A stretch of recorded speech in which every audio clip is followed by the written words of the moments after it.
నమస్కారాలండి. ఈ మధ్య జరిగిన ఎన్నికల్లో పరాజయం జగన్మోహన్ రెడ్డి గారికి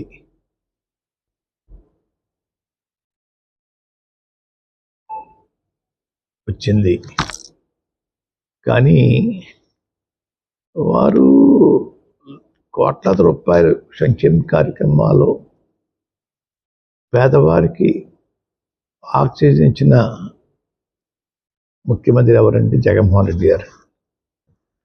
దేశంలో ఇటువంటి పథకాలు పెట్టిన ఏ ముఖ్యమంత్రి కూడా సాహసించలేదు. అటువంటి సాహసం మా జగన్మోహన్ రెడ్డి గారు చేశారండి. కానీ ప్రజలు ఎందుకు రిసీవ్ చేసుకోలేదు అనేది నా ప్రశ్న. సంక్షేమం కన్నా అభివృద్ధి మీద ఇంట్రెస్టా, లేకపోతే వీరు పెట్టిన సంక్షేమ పథకాలను మించిపోయి ఎదుటి పార్టీ వారు పెట్టడం వల్ల అటు మొగ్గారా అన్నది పెద్ద ప్రశ్న అండి. సంక్షేమ పథకాలకి ప్రజలు ఓటైనప్పుడు రాబోయే రోజుల్లో ఏ ముఖ్యమంత్రి కూడా సంక్షేమ పథకాల జోలికి వెళ్లకుండా ఉండే వాతావరణం ప్రజలకు కల్పించారని అనుకుంటా ఉన్నాను. అయినా కూటమి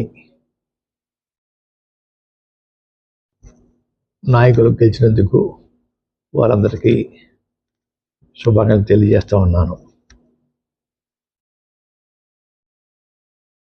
గతంలో పవన్ కళ్యాణ్ గారి గురించి నేను సవాలు విసిరానండి.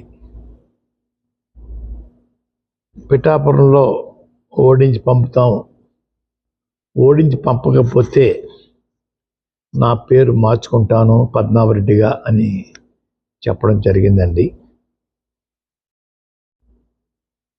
ఓటమి చెందాను. అన్న మాట ప్రకారంగా నా పేరు పద్మనాభరెడ్డిగా మార్చమని చెప్పేసి గెజిట్ పబ్లికేషన్ కోసం పేపర్స్ అన్నీ రెడీ చేసుకున్నానండి. రేపు ఇంట్లో పూర్తిగా నింపి పేరు మార్పు కోసం దరఖాస్తు చేస్తానండి.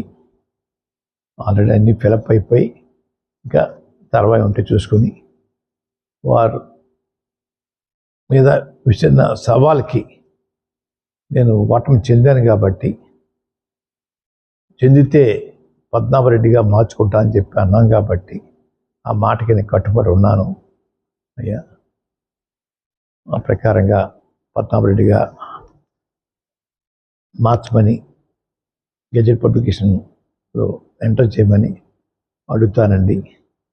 గెజెట్ పబ్లికేషన్ అయిన తర్వాత మళ్ళా మీకు ప్రెస్కి ఆ నమోదైన పేరు పేపర్స్ మీకు ఇస్తానండి అయ్యా.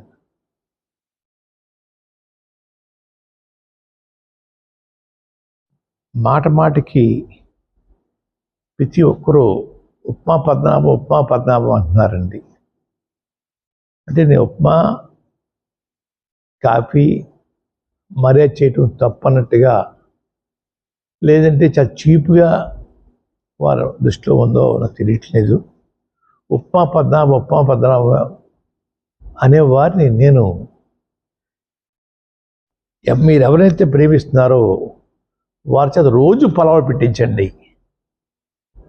పలావులు పవన్ కళ్యాణ్గా వారిని తయారు చేయండి. అంతేగాని నన్ను మాటికి ఉప్మా పద్మనాభం అని అవమానించాలని ప్రయత్నం చేస్తూ ఉన్నారు. మా తండ్రిగా తాతగా దగ్గరించి కూడా ఇంటికి వచ్చిన వారికి మర్యాద చేయటం మాకు అలవాటు. ఆ అలవాటుని తప్పుగా మీరు బోతలు చూపిస్తూ ఉన్నారు. మీ ఇళ్ళకి వచ్చినప్పుడు మీరు టిఫిన్ కాఫీ పెట్టరా? అది కూడా చులకంగా మేము అంటే మీ పరిస్థితి ఏంటి?